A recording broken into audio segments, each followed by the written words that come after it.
എല്ലാവർക്കും നമസ്കാരം. പുതിയൊരു വീഡിയോയിലേക്ക് സ്വാഗതം. Azerbaijan, land of fire. ഞാനിന്നുള്ളത് അസർബൈജാനിലെ ബാക്കുവിലാണ്.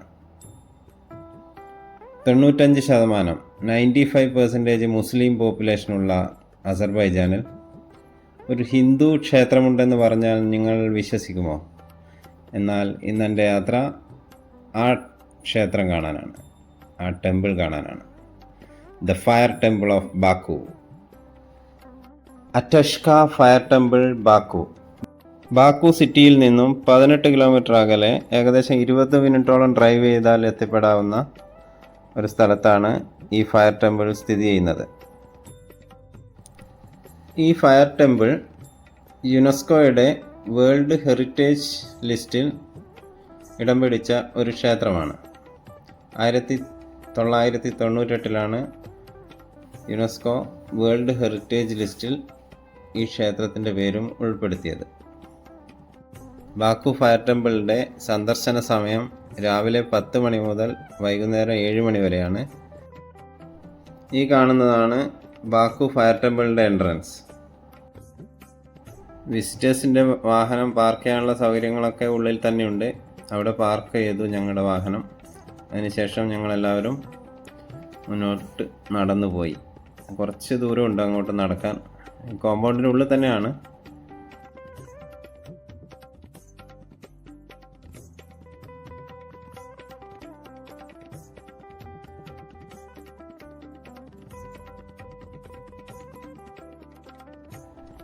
ഈ കാണുന്നതൊക്കെ ഒരുപാട് ഷോപ്പുകളാണ്, ചെറിയ ചെറിയ ഷോപ്പുകൾ. ഒരുപാട് ഇങ്ങനെ ചെറിയ ക്രാഫ്റ്റ് സാധനങ്ങളൊക്കെ വിൽക്കുന്ന, കരകൗശല സാധനങ്ങളും സുവനീറുകളൊക്കെ വിൽക്കുന്ന ഒരുപാട് ഷോപ്പുകളാണ് ചുറ്റുമുള്ളത്.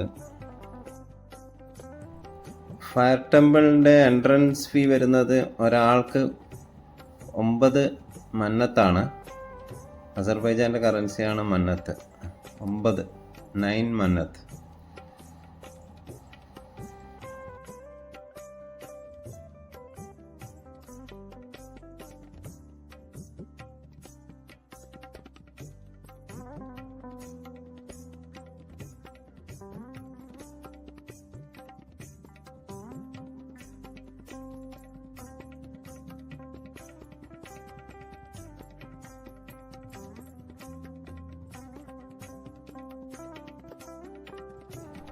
അങ്ങനെ ഞങ്ങൾ ഫയർ ടെമ്പിളിൻ്റെ അകത്ത് പ്രവേശിച്ചു.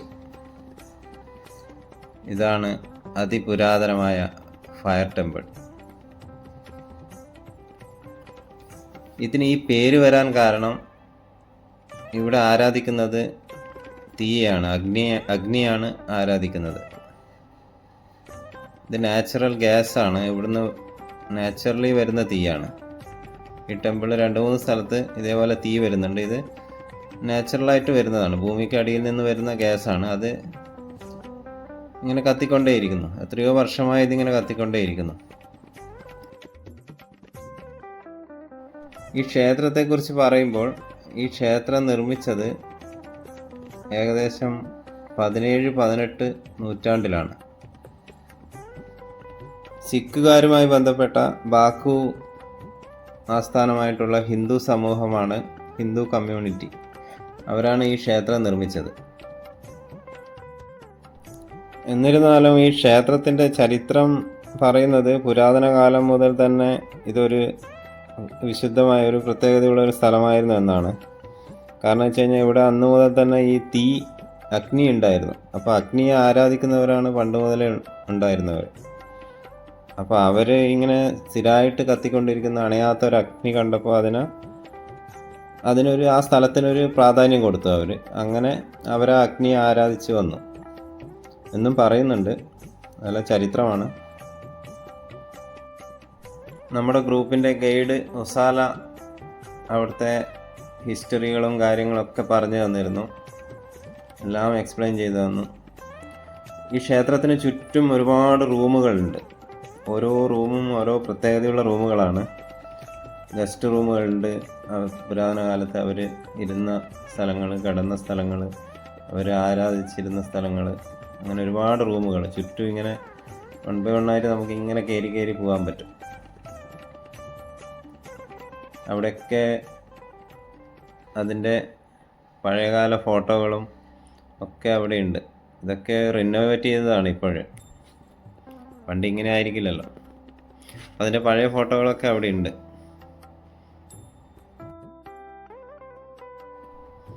ഒന്ന് ആലോചിച്ച് നോക്കിയേ, അസർബൈജാൻ 95% മുസ്ലിം പോപ്പുലേഷനുള്ള ഒരു കൺട്രി.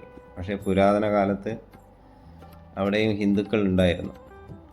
അവർക്കൊരു ക്ഷേത്രം ഉണ്ടായിരുന്നു, അവരെ തീയെ ആരാധിച്ചുകൊണ്ടിരുന്നു. ഇപ്പോഴും അത് ഇതേപോലെ തന്നെ നിലനിർത്തി പോരുന്നു. അൺബിലീവബിളായ ഒരു കാര്യമല്ലേ? ഞാൻ ഒരിക്കലും പ്രതീക്ഷിച്ചില്ല അസർബൈജാനിലൊരു ക്ഷേത്രം ഉണ്ടെന്ന്. ഒരു നല്ലൊരു എക്സ്പീരിയൻസ് ആയിരുന്നു. ഇതിന് ചുറ്റും ഞാൻ പറഞ്ഞല്ലോ ഒരുപാട് റൂമുകളാണ്. അതിലൊക്കെ അവർ അതിൻ്റെ പണ്ട് കാലത്ത് എങ്ങനെയാണ് ഇരുന്നത് അതേപോലെ തന്നെ അവരവിടെ ഒരു മിനിച്ചർ അവിടെ ആക്കി വെച്ചിട്ടുണ്ട്. ആൾക്കാരുടെ രൂപങ്ങൾ, അവരുടെ വസ്ത്രങ്ങൾ, അങ്ങനെയുള്ള എല്ലാ കാര്യങ്ങളും.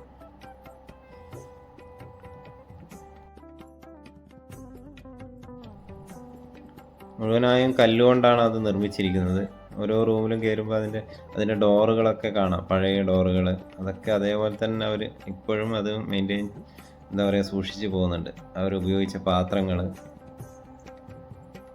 എല്ലാം അതിനെപ്പറ്റി ഡീറ്റെയിൽസൊക്കെ എഴുതി വെച്ചിട്ടുണ്ട് അവിടെ തന്നെ.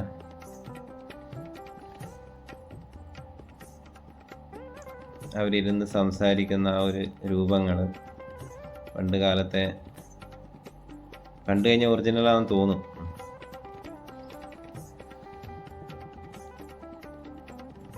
കുറേ കിണർ പോലത്തെ വലിയ കുഴികളൊക്കെ ഉണ്ട്, വെള്ളമുള്ള കിണറുകളുണ്ട്. അല്ലാതെ തന്നെ കുറേ ഭൂമിക്കടിയിൽ നിന്ന് ഇപ്പോൾ കുഴിച്ചെടുത്ത ഒരുപാട് സംഭവങ്ങളൊക്കെ ഉണ്ട് അവിടെ.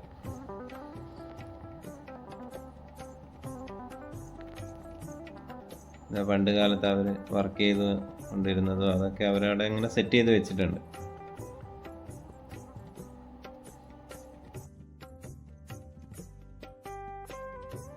അതുപോലെ ഒരു റൂമിൽ കയറിയപ്പോൾ അവിടെ കാണാൻ പറ്റി ഒരു നടരാജ വിഗ്രഹം. ഒരു അത്ഭുതം തോന്നി. പഴയൊരു വിഗ്രഹം, ചെറിയതാണ്, പക്ഷെ അത് അവർ അതിലേക്ക് ലൈറ്റ് കൊടുത്തിട്ട് അതിൻ്റെ ഷെയ്ഡ് ചുമരിലേക്ക് ചെയ്തിരിക്കുക, അപ്പോൾ വലുതായിട്ട് കാണാം. നല്ലൊരു ഭംഗിയുള്ളൊരു വിഗ്രഹം. ഇതാണ് അമ്പലത്തിൻ്റെ പുറത്തെ ഭാഗങ്ങൾ. സെൻട്രൽ പോർഷനിൽ ഒരു തീയാണ്, സൈഡിലും ഒരു തീയുണ്ട്. അങ്ങനെ അഗ്നി ഇമ്പോർട്ടൻസ് ഉള്ള ഒരു ക്ഷേത്രം.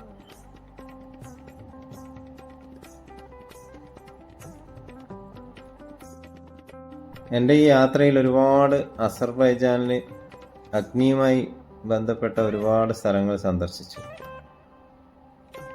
എവിടെ പോയാലും തീയാണ്. അതുകൊണ്ടാണ് ഈ അസർബൈജാനെ ലാൻഡ് ഓഫ് ഫയർ എന്ന് പറയുന്നത്. ഫയർ മൗണ്ടൻ, ഫയർ ടെമ്പിൾ, ഒരുപാട് സ്ഥലങ്ങളുണ്ട്. നമ്മൾ പോവാത്ത സ്ഥലങ്ങൾ ഒരുപാടുണ്ട്. അതേപോലെ മഡ് വോൾക്കാനോ, അതും മഡ് വോൾക്കാനോ ആണെങ്കിലും അതിലും വരുന്നത് ഗ്യാസാണ്. തീ വരും, കത്തിച്ച് കഴിഞ്ഞാൽ തീ വരും. എല്ലാം തീയുമായിട്ട് റിലേറ്റഡ് ആണ്.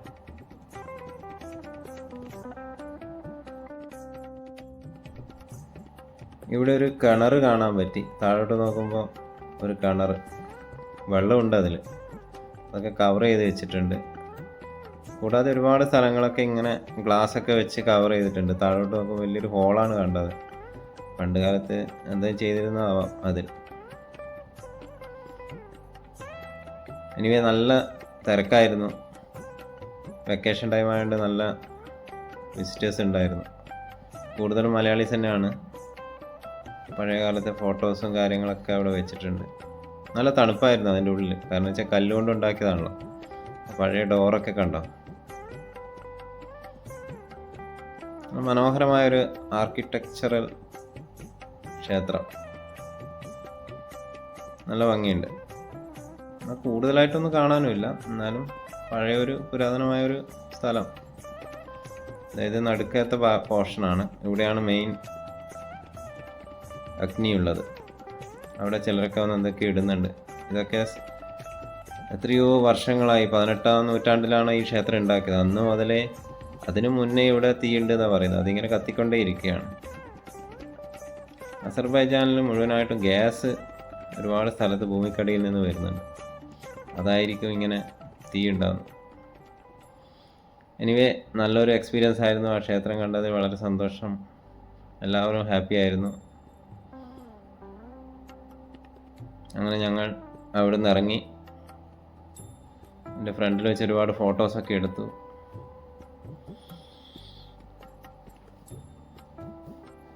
എല്ലാവർക്കും ഇഷ്ടപ്പെട്ട ഒരു സ്ഥലമായിരുന്നു. ടൂറിസ്റ്റുകൾ ഒരുപാട് വരുന്നതുകൊണ്ട് നല്ല വെൽ മെയിൻറ്റെയിൻഡ് ആയ ഒരു സ്ഥലം, നല്ല ക്ലീൻ ആയ സ്ഥലം. ഇത് നമ്മുടെ സ്വന്തം നീന ചേച്ചി.